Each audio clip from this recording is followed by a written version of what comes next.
అవుతుందా? సునీత, మీకు ప్యానెల్లో ఉన్న మిత్రులకు, జీనిస్ ప్రేక్షకులకు మరొకసారి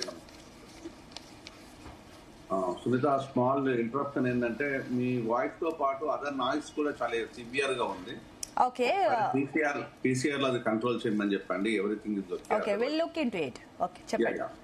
దెన్ ఇక్కడ నేను మొదటి నుంచి అదే చెప్తున్నాను. రాష్ట్ర అభివృద్ధి కోసము, రాష్ట్ర సంక్షేమము, క్షేమం దేనికోసమైనా కూడా పార్టీలుగా కాకుండా ప్రభుత్వాలుగా కలిసి పనిచేసుకోవడం చాలా కీలకం. పార్టీలు అనేటివి డెఫినెట్ గా రాజకీయాలప్పుడు ఒకరి మీద ఆరోపణలు ప్రత్యారోపణలు చేస్తూ ఉంటారు. సో రాజకీయాల అంశాల కోసము అనేక అంశాలు బయటకు వస్తుంటాయి. That is the difference story. కానీ ఒక రాష్ట్రానికి సంబంధించిన అంశాలు వచ్చినప్పుడు మీకు తమిళనాడు చూడండి. తమిళనాడులో ఎన్ని వైరుధ్యాలు ఉన్నా, ఎన్ని విభేదాలు ఉన్నా కూడా పాలక ప్రతిపక్ష పార్టీలలో వాళ్ళంతా కలిసి పనిచేసుకుంటూ ఉంటారు. దానికి ఎగ్జాంపుల్ అనేక సందర్భాల లోపల ఇప్పుడు తమిళనాడు అనేది దేశంలోనే ఒక అత్యున్నతమైన ఇండస్ట్రియల్ కారిడార్ గా మిగిలింది.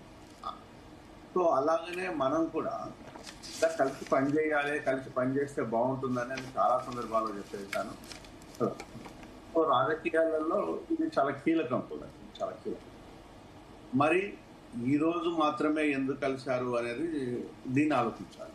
ఈ రోజు ఎందుకు కలిశారు అంటే లేదు మేము రాజకీయాలు కాదు, మేము ఒక రాష్ట్ర అభివృద్ధి కోసం చేసామంటే మనం కూడా అక్కడ మాట్లాడడానికి ఏమి ఉండదు. డెఫినెట్ గా వెల్కమ్ సార్, మీరు చేయాల్సిందే, మీరు కలిసి ఉండాల్సిందే, చేయాల్సిందే. అంటే బీజేపీకి నేను నిన్న కూడా అదే, బీజేపీకి కానీ బీజేపీ నాయకత్వానికి రేవంత్ రెడ్డికి, కాంగ్రెస్ విషయం పక్కన పెడదాం, రేవంత్ రెడ్డికి ఎక్కడా మీకు డిఫరెన్సెస్ లేవు. చాలా సందర్భాల్లో తెలియదు. మరి ఇద్దరు నేతల మధ్యలో ఎందుకు డిఫరెన్సెస్ వచ్చాయి అనేది బీఆర్ఎస్ చెప్పారు. ఈ డిఫరెన్సెస్ నిజంగా ఒక పాజిటివ్ డిఫరెన్సెసా, నెగిటివ్ డిఫరెన్సెసా?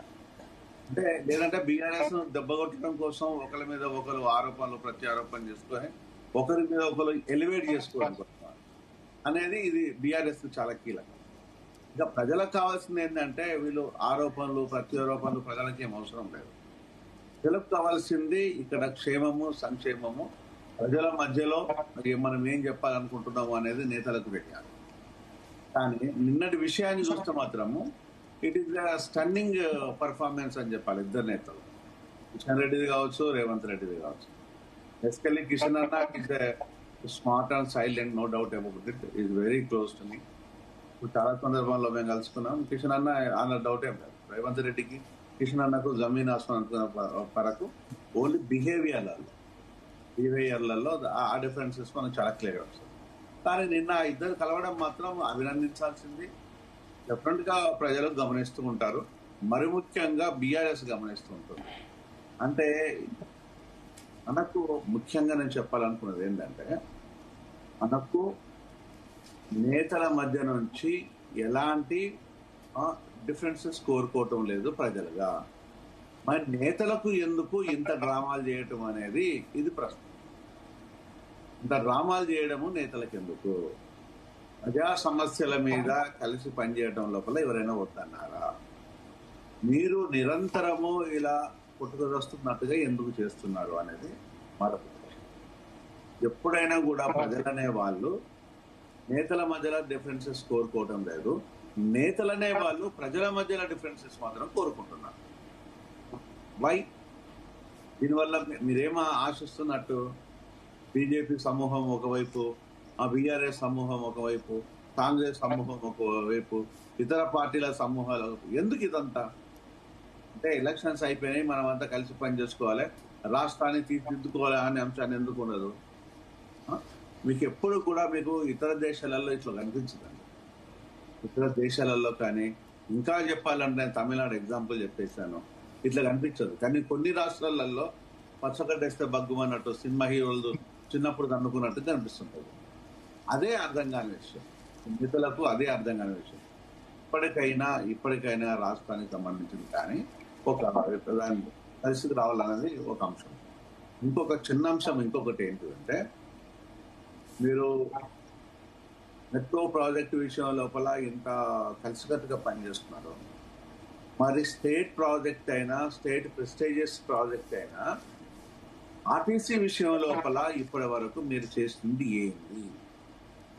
దీన్ని మెట్రో ప్రాజెక్టును ప్రజల దగ్గర తీసుకెళ్ళడం లోపల మాకు అభ్యంతరం లేదు. సో దాన్ని ఆహ్వానించుదాం, ఎందుకంటే కాలక్రమేణా కాల పరిస్థితులను బట్టి దాన్ని ఓకే.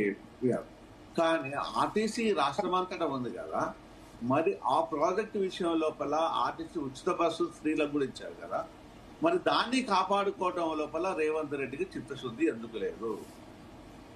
రేవంత్ రెడ్డికి ఆర్టీసీ విషయం లోపల దాన్ని కాపాడుకొని ఆ ప్రజలను బతికించాలి. 40,000 కుటుంబాలు దీని మీద ఆధారపడ్డాయి. రాష్ట్రం మొత్తము దీని మీద ట్రాన్స్పోర్ట్ ఆధారపడ్డది. ఈ ట్రాన్స్పోర్ట్ చాలా కీలకమైన విషయాన్ని రేవంత్ రెడ్డికి ఎందుకు అర్థం కావటం లేదు? అంటే ఇక్కడ కార్పొరేటివ్ కంపెనీలతోని లావాదేవీలు, వ్యాపార దృక్పథంతో ఆలోచిస్తున్నారు. ఆర్టీసీ విషయానికి వస్తే ఎప్పుడు అమ్ముకోవాలని ఆలోచిస్తున్నట్టే కనిపిస్తుంది. దయచేసి ఆర్టీసీని కాపాడుకునే విధంగా ప్రయత్నాలు చేస్తే డెఫినెట్ గా ప్రజలు మిమ్మల్ని గుండెల్లో పెట్టుకుంటారు. ఆర్టీసీని ఇలానే దారాదత్తం చేసేసి మీ రాజకీయాల కోసం బలి చేసినట్టు అవుతే ప్రజలు ఎప్పుడు ప్రభుత్వాలను క్షమించరు. అనుమతి ప్రభుత్వాలను, ఏ ప్రభుత్వమైనా ఆ ప్రతి ప్రభుత్వ పాపము ఆర్టీసీలో ఉంది కాబట్టి ఏ ప్రభుత్వాన్ని కూడా ప్రజలు క్షమించరనే విషయాన్ని తెలియజేస్తుంది. ఓకే అండి. ఎస్ స్వామి గారు, గుడ్ మార్నింగ్. గుడ్ మార్నింగ్ అండి. సో మీరు చూస్తున్నారు, ఎందుకంటే